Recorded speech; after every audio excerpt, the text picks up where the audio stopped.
Si Daniel ay may 3 girlfriend, si Andrea, si Jillian at si Kat. Nalilito si Daniel kung sino ang papakasalan niya kaya nagdesisyon siyang itest ang 3. Ang bawat isa ay binigyan niya ng tig 100,000 at kailangan nila ito gastusin ng 1 araw. Si Andrea ay nag-shopping, bumili ng magandang damit, bag, mga alahas at nagpasalon. Bumalik siya kay Daniel at sinabing, "Ginastos ko ang binigay mong pera para lalong gumanda. Gusto ko lagi akong maganda sa iyong paningin dahil mahal na mahal kita." Si Daniel ay naantig sa sinabi ni Andrea. Si Jillian naman ay bumili ng TV, sapatos, relo at mga damit. Bumalik siya kay Daniel at sinabing, "Ginastos ko ang perang bigay mo pang bili ng mga kailangan mong gamit. Ayokong pabayaan ka kasi mahal na mahal kita." Si Daniel ay naantig din sa sinabi ni Jillian. Huling dumating si Kath. Ang bigay na pera kay Kath ay ininvest niya sa negosyo. Bumalik siya kay Daniel at sinabing, "Ang bigay mong pera ay ininvest ko. Ayokong sayangin ang perang pinaghirapan mo dahil mahal na mahal kita." Si Daniel ay napaluha kay Kath. Si Daniel ngayon ay naguguluhan na kung sino ang papakasalan niya. Kaya nag-isip siya ng nag-isip hanggang sa napagdesisyonan niya na lang na pakasalan ang may pinakamalaking dede. May isang matandang malilimutin ang nagmumotor at nabangga nito ang kotse ni Rendon. Galit na galit si Rendon na lumabas sa kotse at pinagsabihan ang matanda. "Ano ba yan, tatang? Alam mo ba kung gaano kamahal ang kotse ko? Bayaran nyo yung nagasgas nyo dahil kung hindi, kahit matanda ka papipilayan talaga kita." Natakot ang matanda at agad humingi ng paumanhin. "Naku iho, pasensya ka na di ko sinasadya. Di bale, babayaran ko na lang. Tatawagan ko lang ang anak ko. Mapera naman yun kasi kusinero yon." Tinawagan ng matanda ang kanyang anak at agad itong sumagot. Inagaw ni Rendon ang cellphone sa matanda at siya ang kumausap. "Hoy kusinero, nabangga ang kotse ko ng tatay mo at malaki ang gasgas. Sabi ng tatay mo mapera ka daw dahil kusinero ka. Puntahan mo kami dito at bayaran mo to dahil kung hindi, pag-uumpugin ko kayo ng tatay mo." Makalipas ang ilang minuto, may dumating na sasakyan at bumaba si Sir Manny. Nilapitan niya si Rendon at binigyan ng mala shotgun na suntok at kaliwat kanan na kombinasyon. Nang ma-knockout na si Rendon, nilapitan ni Sir Manny ang kanyang itay. "Tatay, boksingero po, hindi kusinero." May 2 lalaki ang dinala sa korte dahil sa kasong droga. Dahil sa bait ng judge, ay binigyan sila ng tsansa na di makulong. "Mukha naman kayong mababait na tao kaya bibigyan ko kayo ng tsansa. Di ko kayo ipapakulong pero kailangan ko ang tulong nyo. Hikayatin nyo ang mga tao na huwag gumamit ng droga at ituro nyo ang mga masamang na idudulot nito." Pumayag ang 2 lalaki at makalipas ang 1 linggo ay bumalik sila sa judge. "Kumusta? Ilan ba ang nahikayat nyo?" Sumagot ang unang lalaki ng, "Ako po, Your Honor, naka-20. "Wow, magaling! Paano mo ginawa yon?" Sumagot ulit ang lalaki ng, "Gumamit lang po ako ng larawan na may 2 bilog. Sinabi ko po na ito ang utak nila pag di pa sila nagdodroga at ito naman kapag nagdroga na sila." "Mahusay! Ikaw naman ilan nahikayat mo?" Lumapit ang pangalawang lalaki at sumagot, "Ako po, Your Honor, naka-200. Nagulat ang judge at nagtanong, "Aba, ang dami naman. Paano mo nagawa yon?" Sumagot ang pangalawang lalaki ng, "Gumamit lang din po ako ng larawan na may 2 bilog. Sinabi ko po na ito yung butas ng puwet nila pag di pa sila nakukulong." Ang batang si Canor ay mahilig magbasa ng libro.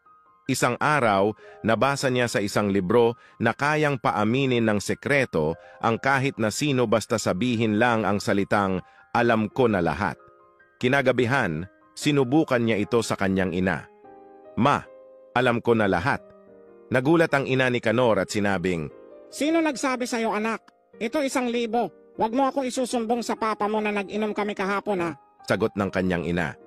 Kinuha ni Canor ang pera at nakangiting umalis. Sa isip niya ay epektibo nga ang kanyang nabasa, kaya susubukan niya naman sa kanyang ama. Pagdating ng kanyang ama, sinalubong ito ni Canor at sinabing, "Pa, alam ko na lahat." Nagulat at pinagpawisan ang ama ni Canor at sinabing, "San mo kami nakita, anak? Ito 2,000. Huwag mo ako isusumbong sa mama mo na may kasama akong babae kahapon." Kinuha ni Canor ang pera at nakangiting pumasok sa kwarto. Kinabukasan, may kumatok na delivery rider sa bahay nila Canor. Pinagbuksan ito ni Canor at sinabing, Alam ko na po ang lahat.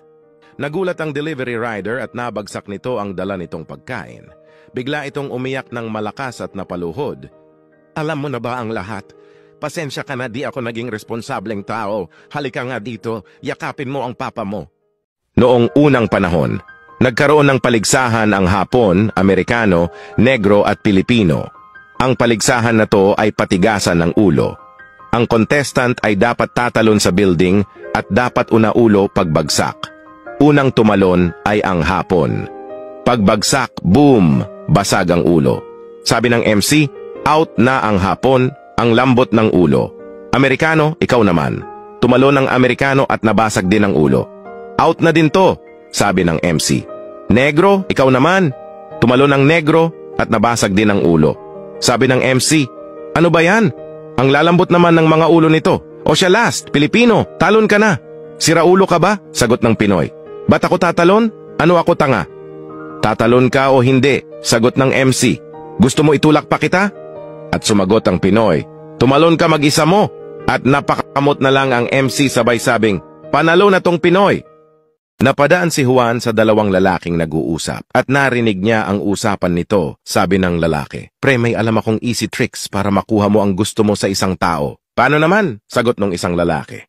Sabihin mo lang sa tao na alam mo ang sikreto niya. Then boom, tignan mo na lang ang mangyayari. Narinig naman ito ni Juan at agad umuwi para itesting sa tatay niya. Sabi ni Juan, Tay, alam ko ang sikreto mo. Nabigla ang tatay at sumagot. Shh! Ito ang 500. Huwag mo sabihin sa mama mo. Tuwang-tuwa si Juan dahil nagkapera siya kahit di niya naman talaga alam ang sikreto nito. Pumunta naman siya sa kanyang nanay. Sabi ni Juan, Nay, alam ko ang sikreto mo. Kinabahan ang nanay at sumagot. Shh! Bibigyan kita ng 1,000. Huwag mo lang sabihin sa tatay mo. Tuwang-tuwa si Juan dahil nagkapera na naman siya. Lumabas siya para gastusin ang pera at nakita niya ang kapatid ng tatay niya. Naisip niyang lokohin ito. Sabi ni Juan, Tito, alam ko ang sikreto mo. Sumagot yung tito. Buti alam mo na ang totoo. Lumapit ka sa akin at yakapin mong mahigpit ang totoong tatay mo.